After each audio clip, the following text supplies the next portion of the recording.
Part 1. You will hear a woman phoning to ask about a summer cycling camp for her young son, who is called Charlie. First, you have some time to look at questions 1 to 5.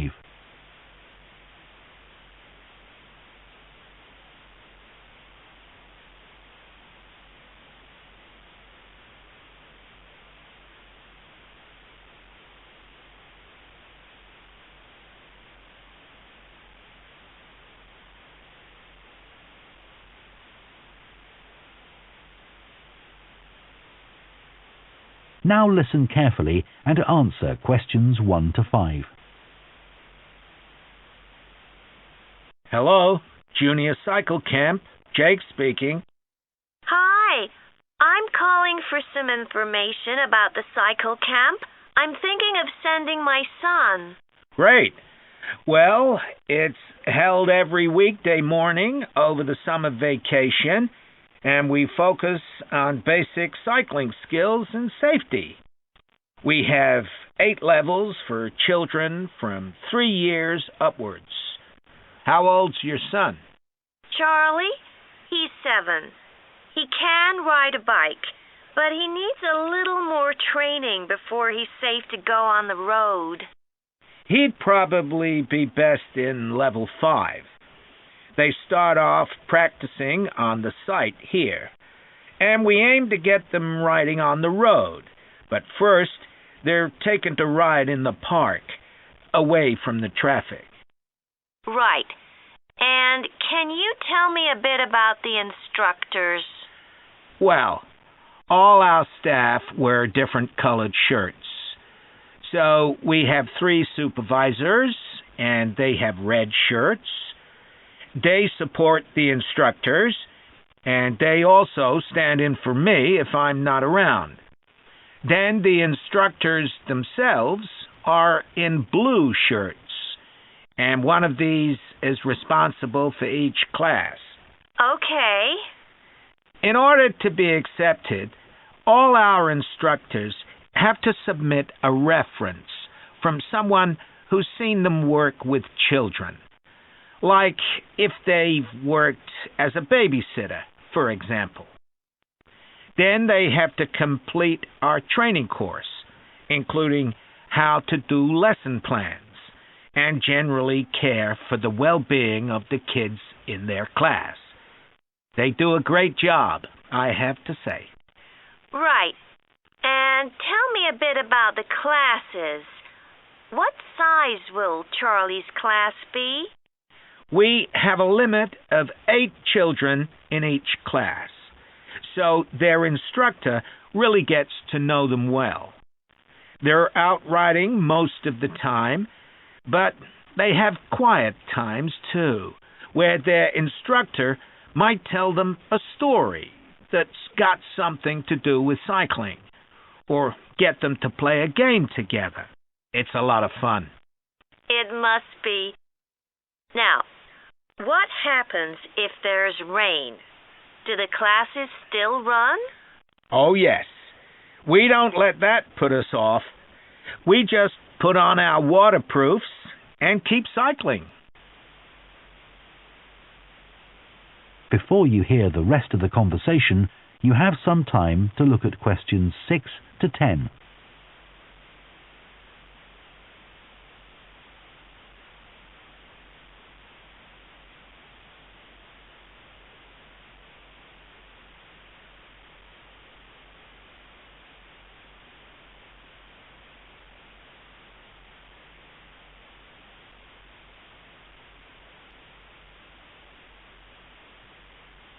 Now listen and answer questions 6 to 10. And is there anything special Charlie should bring along with him? Well, maybe some spare clothes, especially if the weather's not so good. And a snack for break time? How about a drink? No, we'll provide that. And make sure he has shoes, not sandals. Sure. And just at present, Charlie has to take medication every few hours, so I'll make sure he has that. Absolutely. Just give us details of when he has to take it, and we'll make sure he does. Thanks. Now, there are a few things you should know about day 1 of the camp. The classes normally start at 9:30 every morning, but on day 1, you should aim to get Charlie here by 9:20. The finishing time will be 12:30 as usual. We need the additional time because there are a few extra things to do. The most important is that we have a very careful check to make sure that every child's helmet fits properly. If it doesn't fit, we'll try to adjust it, or we'll find him another one. But he must wear it all the time he's on the bike. Of course. Then, after that, all the instructors will be waiting to meet their classes, and they'll meet up in the tent. You can't miss it. And each instructor will take their class away and get started. Okay, well, that all sounds good. Now, can you tell me how much the camp costs a week? $199. We've managed to keep the price more or less the same as last year. It was $190 then. But the places are filling up quite quickly. Right. Okay, well, I'd like to book for the... That is the end of Part 1. You now have half a minute to check your answers to Part 1.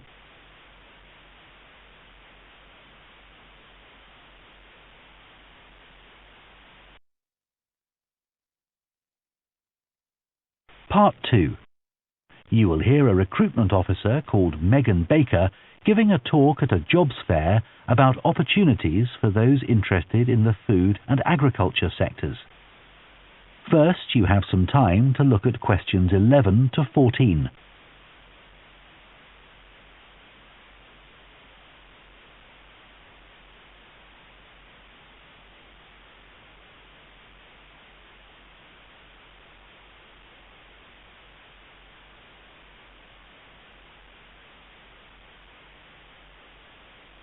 Now listen carefully and answer questions 11 to 14. Hello everyone, my name's Megan Baker and I'm a recruitment consultant at AVT Recruitment Specialists. Now, our company specialises in positions that involve working in the agriculture and horticulture sectors, so that's fresh food production, garden and park maintenance and so on. And these sectors do provide some very special career opportunities. For a start, they often offer opportunities for those who don't want to be stuck with a 40-hour week, but need to juggle work with other responsibilities, such as childcare. And this is very important for many of our recruits. Some people like working in a rural setting, surrounded by plants and trees instead of buildings, although we can't guarantee that. But there are certainly health benefits, especially in jobs where you're not sitting all day looking at a screen, a big plus for many people. Salaries can sometimes be good too, although there's a lot of variety here. And you may have the opportunity in some types of jobs for travel overseas, although that obviously depends on the job, and not everyone is keen to do it. Of course, working outdoors does have its challenges. It's fine in summer, but can be extremely unpleasant when it's cold and windy. You may need to be pretty fit for some jobs, though with modern technology, that's not as important as it once was. And standards of health and safety are much higher now than they used to be, so there are fewer work-related accidents. But if you like a lively city environment surrounded by lots of people, these jobs are probably not for you. They're often in pretty remote areas. And some people worry about finding a suitable place to live, but in our experience, this usually turns out fine. Before you hear the rest of the talk, you have some time to look at questions 15 to 20.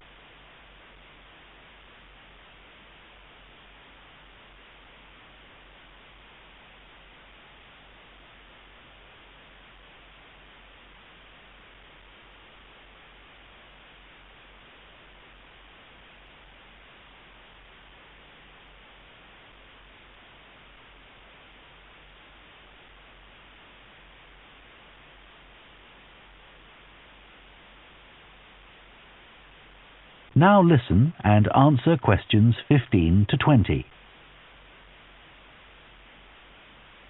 Now, let me tell you about some of the exciting jobs that we have on our books right now. One is for a fresh food commercial manager. Our client here is a very large fresh food producer, supplying a range of top supermarkets. They operate in a very fast-paced environment with low profit margins. The staff there work hard, but they play hard as well. So if you've a sociable personality, this may be for you.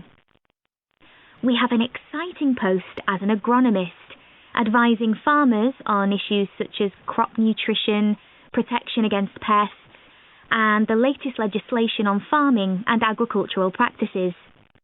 There are good opportunities for the right person to quickly make their way up the career ladder, but a deep knowledge of the agricultural sector is expected of applicants. A leading supermarket is looking for a fresh produce buyer who is available for a 12-month maternity cover contract. You need to have experience in administration, planning and buying in the fresh produce industry, and in return will receive a very competitive salary. We have also received a request for a sales manager for a chain of garden centres. You will be visiting centres in the region to ensure their high levels of customer service are maintained. This post is only suitable for someone who is prepared to live in the region. There is also a vacancy for a tree technician to carry out tree cutting, forestry and conservation work. Candidates must have a clean driving licence and have training in safety procedures. A year's experience would be preferred, but the company might be prepared to consider someone who has just completed an appropriate training course. Finally, we have a position for a farm worker. This will involve a wide range of farm duties, including crop sowing and harvesting, machine maintenance, and animal care. Perks of the job include the possibility of renting a small cottage on the estate and the chance to earn a competitive salary. A driving licence and tractor driving experience are essential. That is the end of Part 2. You now have half a minute to check your answers to Part 2.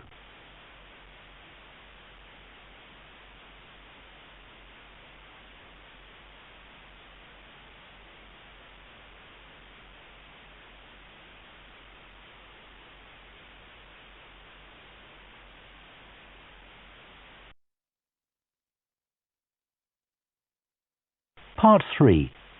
You will hear two food science students called Adam and Rosie starting to plan their presentation on diet and obesity. First, you have some time to look at questions 21 to 24.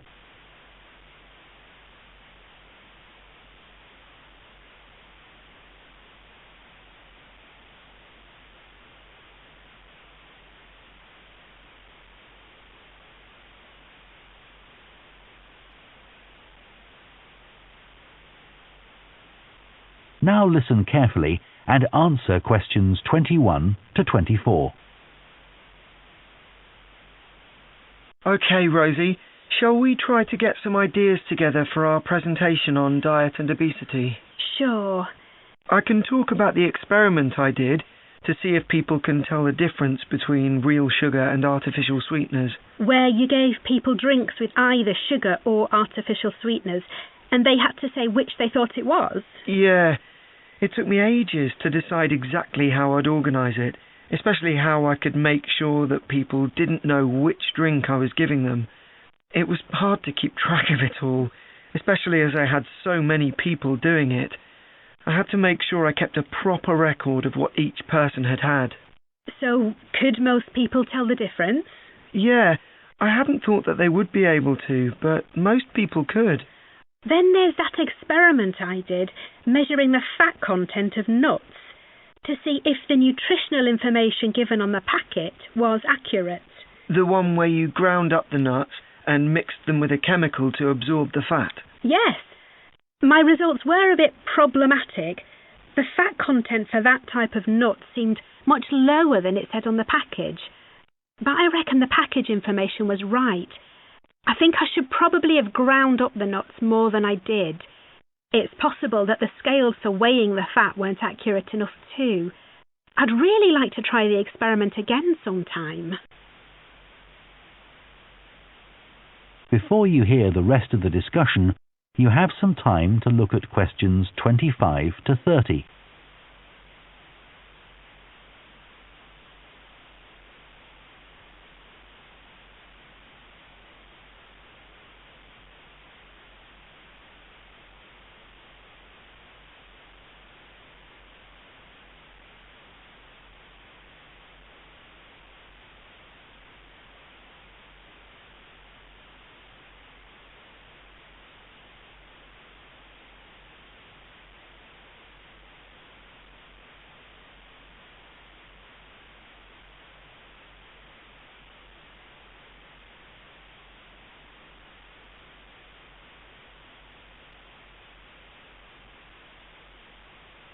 Now listen and answer questions 25 to 30.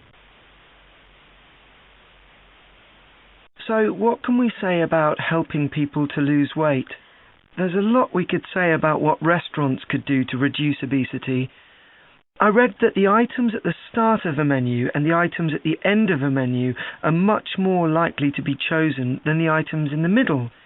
So, if you put the low-calorie items at the beginning and end of the menu, people will probably go for the food with fewer calories without even realising what they're doing.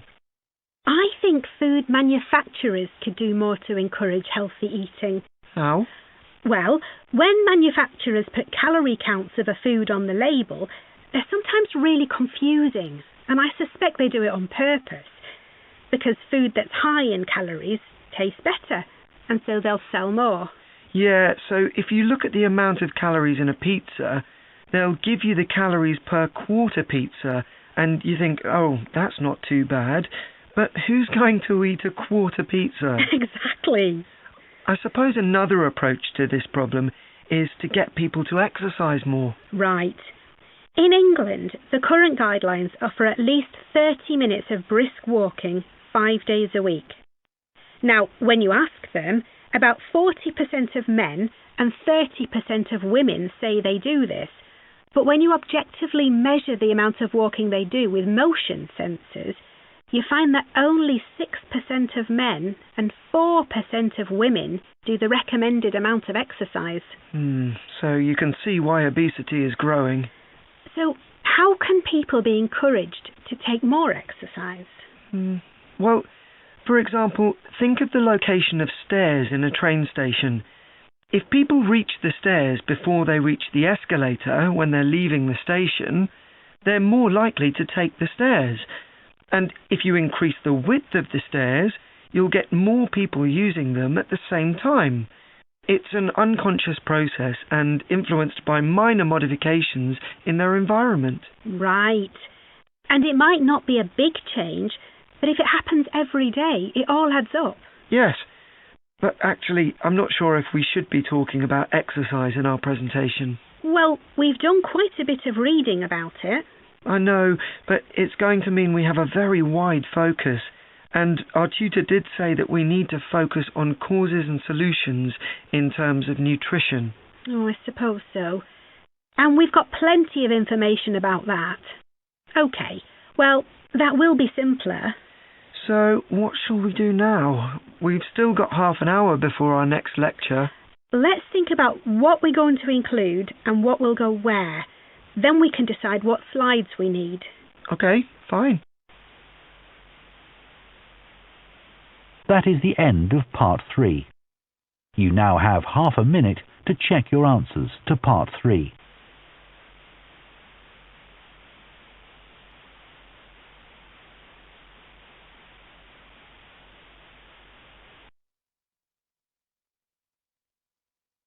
Part 4.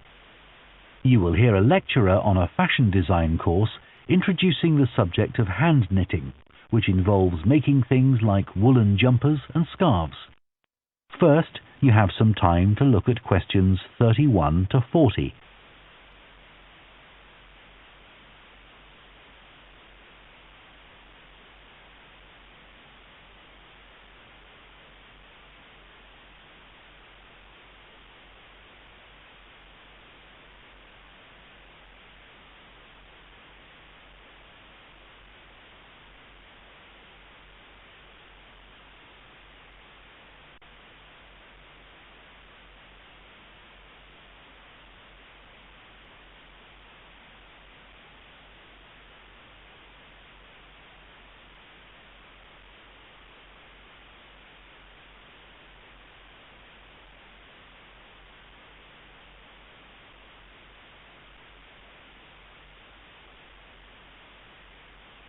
Now listen carefully and answer questions 31 to 40.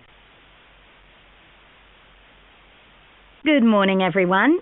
So today we're going to look at an important creative activity, and that's hand knitting. Ancient knitted garments have been found in many different countries, showing that knitting is a global activity with a long history.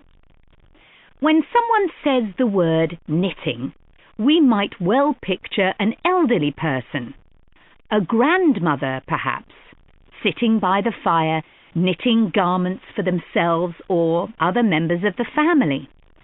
It's a homely image, but one that may lead you to feel that knitting is an activity of the past. And indeed, during the previous decade, it was one of the skills that was predicted to vanish from everyday life. For although humans have sewn and knitted their own clothing for a very long time, many of these craft-based skills went into decline when industrial machines took over, mainly because they were no longer passed down from one generation to another. However, that's all changing, and interest in knitting classes in many countries is actually rising, as more and more people are seeking formal instruction in the skill. With that trend, we're also seeing an increase in the sales figures for knitting equipment. So, why do people want to be taught to knit at a time when a machine can readily do the job for them? The answer is that knitting, as a handicraft, has numerous benefits for those doing it. Let's consider what some of these might be. While many people knitted garments in the past because they couldn't afford to buy clothes, it's still true today that knitting can be helpful if you're experiencing economic hardship. If you have several children who all need warm winter clothes, knitting may save you a lot of money. And the results of knitting your own clothes can be very rewarding, even though the skills you need to get going are really quite basic, and the financial outlay is minimal. But the more significant benefits in today's world are to do with well-being. In a world where it's estimated that we spend up to 9 hours a day online doing something with our hands that is craft-based makes us feel good. It releases us from the stress of a technological, fast-paced life.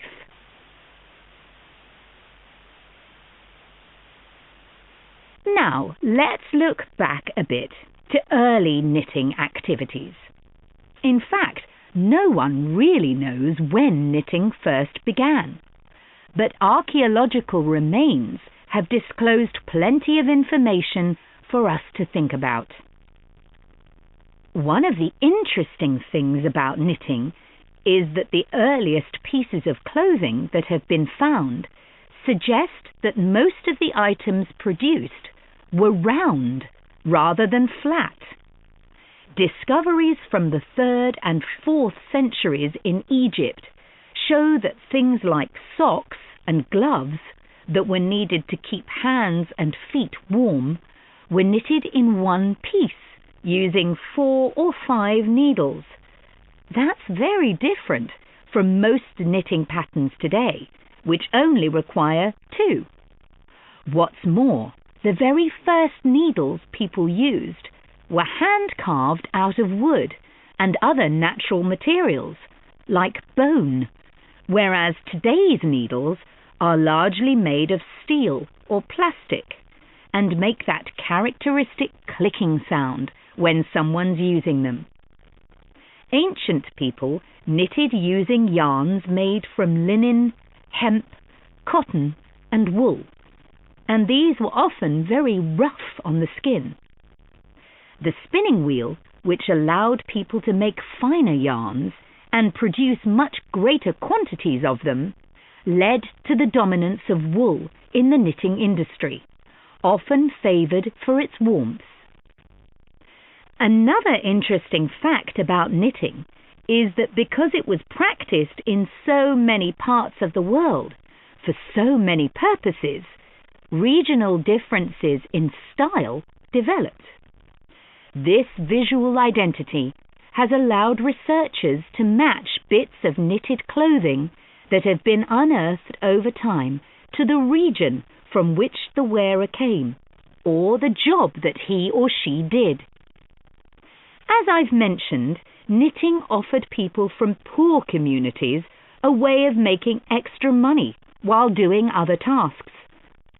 For many centuries, it seems, men, women and children took every opportunity to knit, for example, while watching over sheep, walking to market, or riding in boats. So, let's move on. That is the end of Part 4. You now have 1 minute to check your answers to Part 4.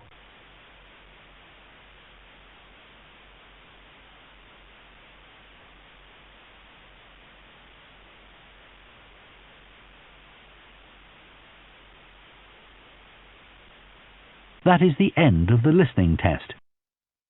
In the IELTS test, you would now have 10 minutes to transfer your answers to the answer sheet.